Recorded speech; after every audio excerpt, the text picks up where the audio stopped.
Você já imaginou um futuro onde cidades ficam vazias, escolas fecham por falta de alunos e governos imploram por novos nascimentos? Pode parecer ficção científica, mas é exatamente o que muitos cientistas acreditam que está prestes a acontecer.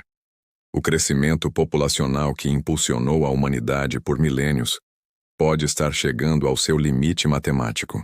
Hoje vamos entender como tudo começou, como chegamos ao auge, e por que o declínio populacional global pode ser inevitável. Há cerca de 300 mil anos, os primeiros Homo sapiens surgiram no leste da África. Durante dezenas de milhares de anos, a Terra era um lugar quase desabitado. Estima-se que no início da era agrícola, por volta de 10.000 a.C., a população humana global era de apenas 1 milhão de pessoas, espalhadas em pequenas aldeias, vivendo da caça e da coleta.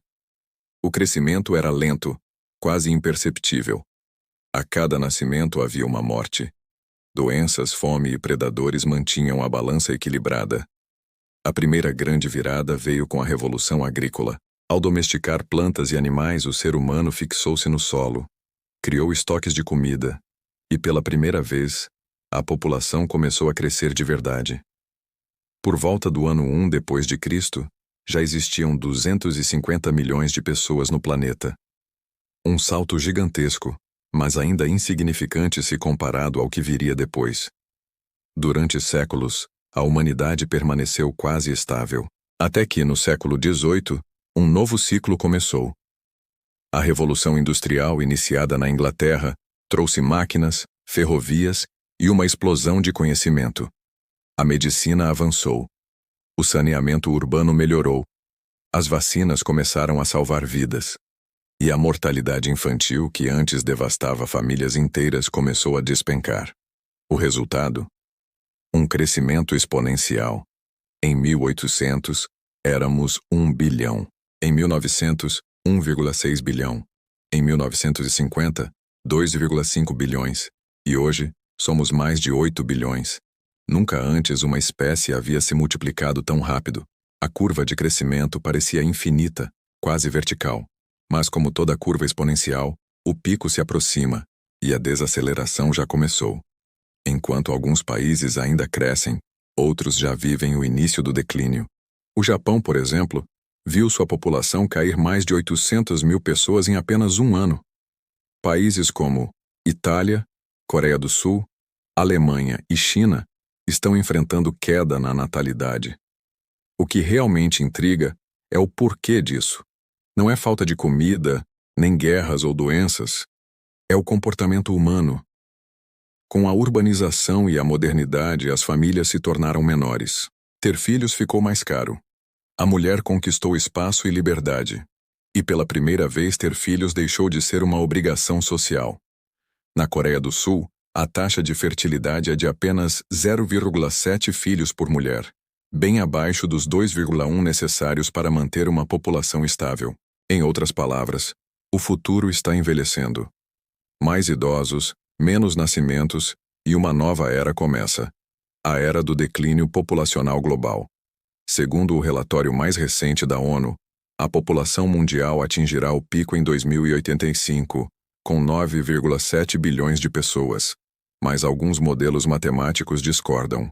Pesquisadores do Institute for Health Metrics and Evaluation, o IHME, ligado à Universidade de Washington, projetam que o auge será ainda antes, em 2064, com 9,4 bilhões, e que até o ano 2100, a população cairá para 8,8 bilhões. Mas se analisarmos a tendência de natalidade em países desenvolvidos, a curva pode ser ainda mais acentuada. Alguns matemáticos sugerem que, sem políticas de incentivo, a população pode cair pela metade até o ano 2200. Esses modelos seguem a chamada equação logística de crescimento populacional, onde a taxa de aumento diminui à medida que o sistema se aproxima da saturação.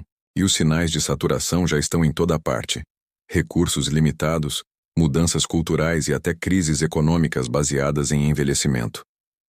A matemática do crescimento populacional pode parecer fria, mas ela conta uma história sobre o próprio ciclo da vida. A equação de Verhulst, criada no século XIX, mostra que todo sistema vivo cresce até certo ponto, atinge um equilíbrio e depois declina. Em termos simples, se a taxa de natalidade for maior que a de mortalidade, temos crescimento. Se forem iguais, estabilidade. E se a mortalidade ultrapassar a natalidade, vem o colapso. Hoje, o planeta está na fase de estabilidade. Mas os números mostram que logo virá o terceiro estágio. Alguns demógrafos chamam isso de o inverno demográfico, outros de transição populacional global. Mas para a matemática, é apenas o curso natural de qualquer espécie que atinge o topo de sua capacidade. O declínio populacional trará desafios inéditos. Imagine um mundo onde países disputam por imigrantes como disputam por petróleo hoje. Onde universidades fechem por falta de jovens. Onde robôs e inteligências artificiais se tornem essenciais para sustentar a economia. E a aposentadoria, como conhecemos, se torne impossível de financiar. Esse é o mundo que muitos demógrafos preveem para a segunda metade do século XXI. Um planeta com menos crianças, mais idosos e um ritmo humano mais lento. Do primeiro ser humano ao último nascimento projetado neste século, nós percorremos o maior salto populacional da história da Terra, e agora, o ciclo natural se fecha. Talvez o destino da humanidade nunca tenha sido crescer para sempre, mas aprender a sobreviver em equilíbrio. E você? Acha que o declínio populacional será o início de uma nova era? Ou o começo do fim do Império Humano sobre a Terra? Deixe sua opinião nos comentários. Curta o vídeo e se inscreva no canal, porque o futuro já começou a se desenhar nas entrelinhas da própria história.